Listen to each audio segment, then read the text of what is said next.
Olá, boa tarde, turma do quarto ano, tudo bem com vocês? Que bom, é ótimo. Hoje é terça-feira, dia 8 de setembro de 2020. Ontem nós comemoramos, dia 7 de setembro, data especial, data da independência do Brasil, tá? O Brasil, né, no ano de 1822, se tornou independente. Então, desde lá, nós não dependemos mais de Portugal e de outros países. Nós somos um país independente, certo? Então, na nossa aula de hoje, tá? Vocês vão pegar o livro de vocês e abrir lá na página 101, onde nós vamos falar sobre os primeiros anos do domínio português, né? Voltando para a nossa história, onde o Brasil ele ainda era dependente de Portugal, né? Esse será o nosso assunto da aula de hoje. Vamos lá? Já pegaram o livro de vocês aí? Vamos começar a nossa leitura. Esse período, que vai de 1500 até 1530, é conhecido como período pré-colonial. Os portugueses envolvidos com o comércio asiático não tinham gente suficiente para iniciar um domínio efetivo no Brasil. Todos os contatos eram feitos na costa, negociando a extração do pau-brasil com os indígenas. A partir de 1530, várias expedições mapearam a costa brasileira e, eventualmente, estabeleceram feitorias fortes que guardavam o território português e invasões francesas. Então, na aula passada, nós vimos, né, que o Brasil, ele contava muito com a ajuda dos indígenas, certo? E os portugueses, de maneira especial, eles começaram a fazer o escambo, como a tia falou, e eles perceberam que o pau-brasil, ele tinha muito valor.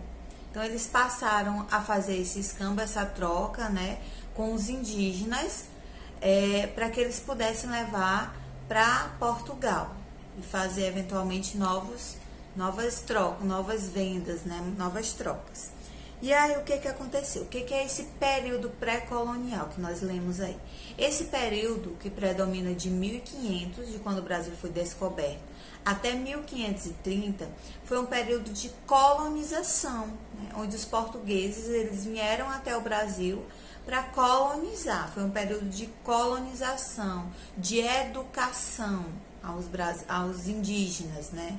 De descobrimento de novas terras, de valorizar as riquezas brasileiras e fazer com que os indígenas se adaptassem à forma dos portugueses, certo? Além disso, a principal atividade econômica do Brasil era o pau-brasil. Então, o foco era o pau-brasil, certo? Nós vimos na leitura também que várias expedições aconteceram no Brasil. Entre elas, as expedições onde os franceses, tá? Eles vieram ao Brasil com o objetivo de povoar e descobrir novas riquezas. Porém, os portugueses não aceitaram de maneira nenhuma, né? Os portugueses, eles não eram bobos nem nada. Então, quando os franceses chegaram até o Brasil, eles automaticamente, começaram a guerrear com os franceses e não concordaram esse povoamento dos franceses. Vamos continuar. E assim eles expulsaram os franceses do Brasil, certo? Nessa época, continuando a leitura,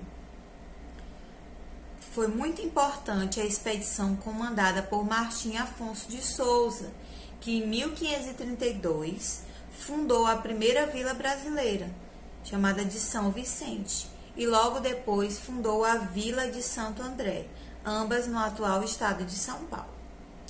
Esse português trouxe para o Brasil as primeiras mudas de cana-de-açúcar e seu cultivo desenvolveu-se em toda a faixa do território brasileiro.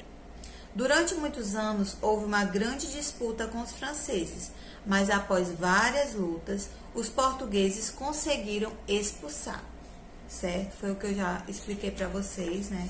Que os portugueses conseguiram expulsar os franceses do território brasileiro. E aí, vocês lembram que a tia falou na aula passada que Martim Afonso de Souza, ele fundou a primeira vila no Brasil, né, chamada de Vila de São Vicente, E aí nós vimos hoje que ele também fundou a segunda vila no Brasil, chamada de Vila de Santo André. Fica atualmente no estado de São Paulo, certo? Então, foi ele, Martim Afonso, que trouxe as primeiras mudas de cana-de-açúcar para o Brasil. E aí, com essas canas-de-açúcar, ele começou a cultivar, né? Ele começou a desenvolver todo o território brasileiro. Então, nós podemos concluir que Martim Afonso de Souza, né, ele conseguiu fazer essas transformações e os portugueses inicialmente dominaram o território brasileiro, no qual eles fizeram, tá, muitas adaptações e muitas transformações também aqui no Brasil, certo? Então, esse foi nosso assunto, falando sobre os primeiros anos do domínio português. Lá na página 102 tem uma atividade, tá, onde vocês vão fazer as atividades e respondê-las e enviar para a tia, tá bom? Vou ficar aguardando essas atividades propostas. Mas aqui eu já vou fazendo a correção, tá? Para ficar mais fácil para vocês, certo? Como ficou conhecida, primeira questão. Como ficou conhecido o período que vai de 1500 a 1530? Período pré-colonial. Muito bem. Segunda questão. Sublinhe de vermelho as frases verdadeiras e de azul as frases falsas. Letra A. Várias expedições mapearam a costa brasileira. Isso é verdadeiro ou é falso? Verdadeiro, muito bem. Letra B. As feitorias consideradas como fortes serviam para proteger o território português e invasões francesas? Verdadeiro. Lembrando que esses fortes, eu esqueci de falar para vocês lá na hora da aula, que esses fortes eram como se fossem galpões, nossos galpões atualmente, né, onde eles construíam para guardar, tá, o pau-brasil lá dentro, certo? Letra C. As expedições comandadas por Martim Afonso de Souza não teve muita importância na época? Falso, teve bastante importância. Letra D. A primeira vila fundada foi a Vila de São Vicente? Certo, verdadeiro. Terceira questão. Pinte o nome do vegetal trazido pelos portugueses que foi cultivado em toda a faixa do litoral brasileiro. Foi a mangueira? Não. Foi o coqueiro? Não. Foi a cana-de-açúcar. Muito bem. Quarta questão.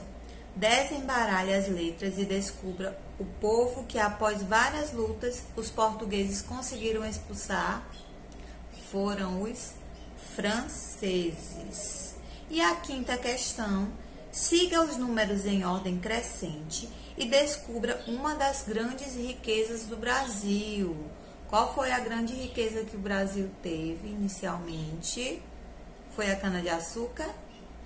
Não. Desembaralhando as letras, nós vamos descobrir que a primeira riqueza do Brasil foi o pau-brasil, certo? Então, essa foi nossa aula de hoje, tá? Os primeiros anos do domínio português. Espero muito que vocês tenham gostado. Um super beijo. Fiquem com Deus e até nossa próxima aula. Tchau!